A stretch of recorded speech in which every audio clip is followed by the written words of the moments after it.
Amy local president goes nowhere. Tinubu begged Peter Obi and Atiku to join hands with him and make Nigeria a good place. That is to say that in his own confidential, and he knows that he's going nowhere, and is now asking the people that drag him to court to come and join him. Naibi say, una don't lose and Naibi that Naibi. But waiting me they ask Naibi, waiting they really they happen for our Nigeria, that country.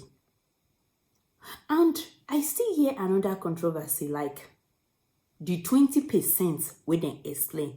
I want make una use una ear till they hear the way where the matter they go. You get one parable where they talk say if prayer reach poor man body, they go say it shall save everybody. But when it reach man body, it will come be something where they go oh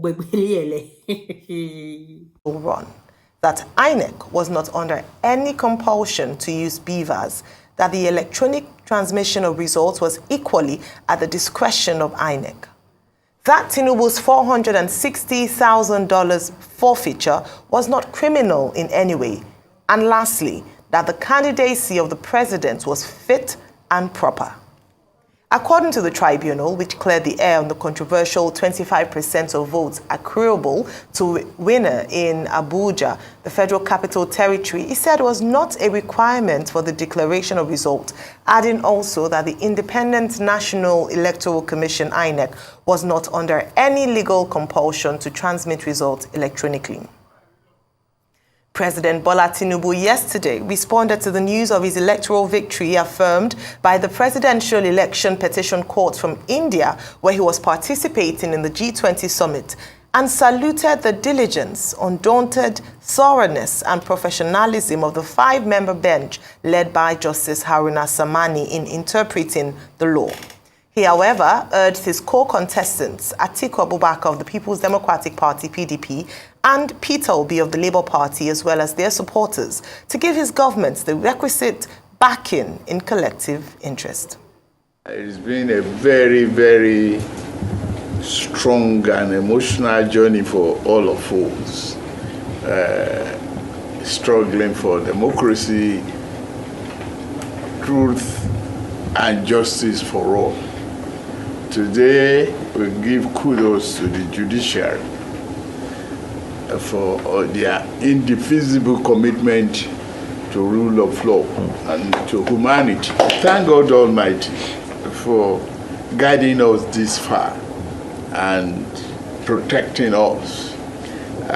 With your support, joys, and adulation, the theme for Nigeria is for us to pull Nigeria up and be proud of a country. That's the only country that we have. 1 out of 4 black race is in Nigeria. Well educated, dynamic, collaborative, and forward-looking people. Hard-working, no doubt. We have no reasons to be poor. Don't look back. Look forward. Let's pull the country forward. And with your help, my friend, my colleagues, and all of you, I promise to do more. The president there saying, don't look back, look forward, promising to do more, and obviously many things to discuss this morning, Rufai. Okay, so one, let me start from the congratulations. There have been congratulations. Members of the APC have applauded it, and also there's been rebuke. Labour Party said they rejected the result of this judgment while the judgment was even being read. The PDP said they were going to go to the Supreme Court. And there are many areas that we need to tackle for the Supreme Court. And take, for instance, the issue of the 25%. I think there still needs to be more clarity. So I was saying now that Abuja is the 37th, state, and what is even the intention and the thoughts of the framers of the Constitution in the first place? Another question is, why did INEC take us through this merry-go-round? as Nigerians constantly, with many copious evidence, saying that they were going to have an electronic process, only for electronic process not to hold, because there's been another report that 3 days to the elections, they said that they were just going to take a picture of the result and put it on the IRF portal. Why did INEC come on this show to fight even against the National Assembly when they said they were not going to be part of electronic transmission? Because that was what made a lot of people say they want to get interested in the process again. And when you look at it, the process of our elections that have constantly suffered massive levels of voter apathy, the cure will have been the electronic transmission of results. So when the court also made the argument that INEC isn't mandatorily bound to transmit electronic results to the IRF, let's take a look at Section 64, Section 4B of the Electoral Act. That is, a collation officer or returning officer at an election shall collate and announce the result of an election, subject to his or her verification and confirmation that the votes stated on the collated result are correct and consistent with the vote or result recorded and transmitted directly from polling units under Section 6, Section 4 of this Act. So there still needs to be more clarity. So why did INEC say we're going to do this? And because there was also another report where there were doubts about using the electronic transmission, and INEC came out to reiterate in another letter and piece about that. I think that letter was authored by Festus Okoye Esquire on the 11th of November 2022, where there was an alleged plot to abandon the transmission of polling unit result to IRF portal.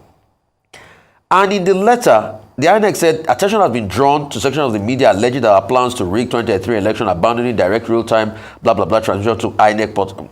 And he said the IRF is one of the innovations introduced by the Commission to ensure the integrity and credibility of results in Nigeria.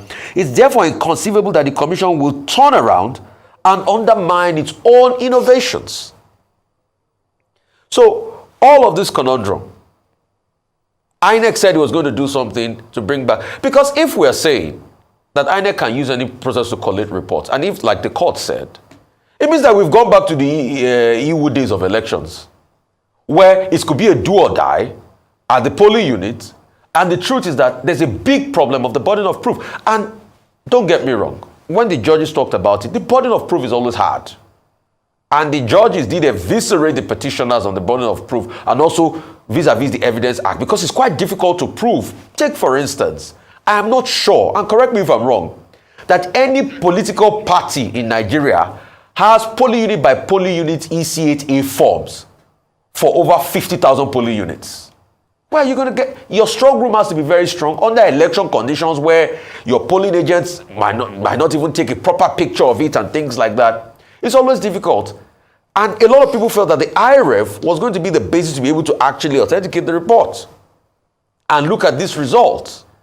And there was a glitch in the process also, proving that is quite very difficult. So, as always, in every case, the burden of proof as regards our electoral jurisprudence and the idea of, that there's a presumption of regularity on INEC is also a very big challenge. So, proving is very, very difficult in the court process. And that's why, to be able to deepen our jurisprudence, we would like to see, some parties have said they're going to go to court, congrats to the winner.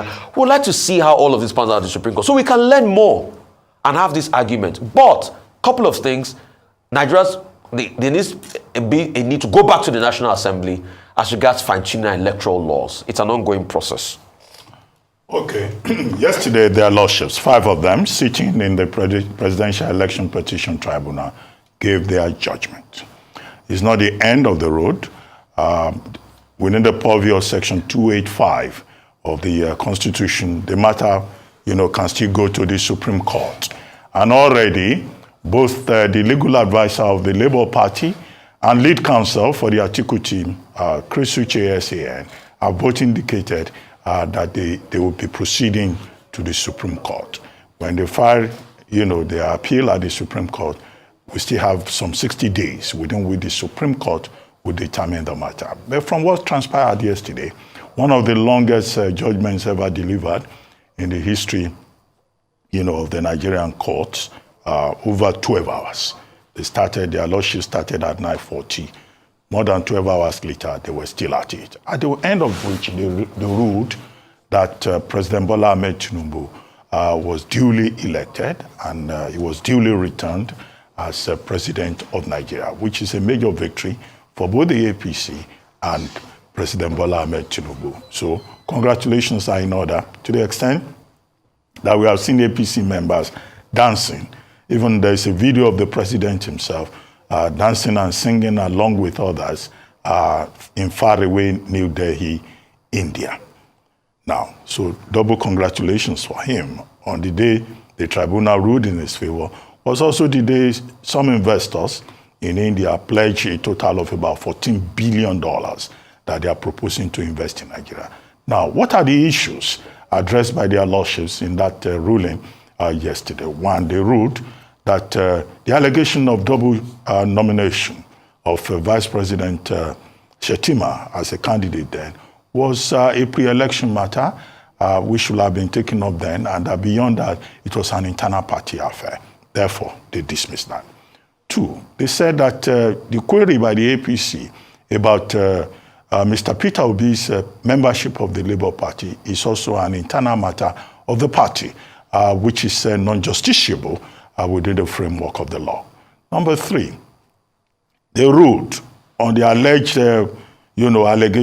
allegation that Tinubu is not qualified within the purview of Section 134 of the Constitution. They ruled that he is in fact qualified, in that election.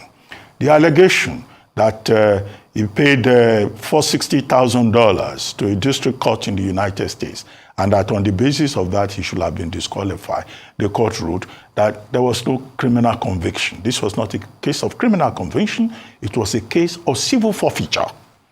Number five, they further ruled that on the question of the status of Abuja, which has been very contentious, people have been throwing that up and down, Section 134 sub 4B of the 1999 Constitution. They ruled that in fact that section is to be read conjunctively, that Abuja does not enjoy any special status.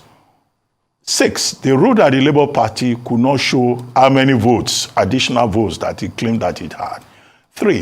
Seven, they said in the 18,088 polling units that the Labour Party claimed, overvoting took place or there were manipulations. They ruled that Labour Party could not in fact provide evidence of those polling units or the counting of votes from those polling units. Number eight, on the allegation of dual citizenship on the part of candidate of the APC, Bola T1nu, they also ruled that in fact the PDP and Atiku Abubakar, who brought that matter, was trying to smuggle in evidence that was not originally filed, and that the PDP and Atiku Abubakar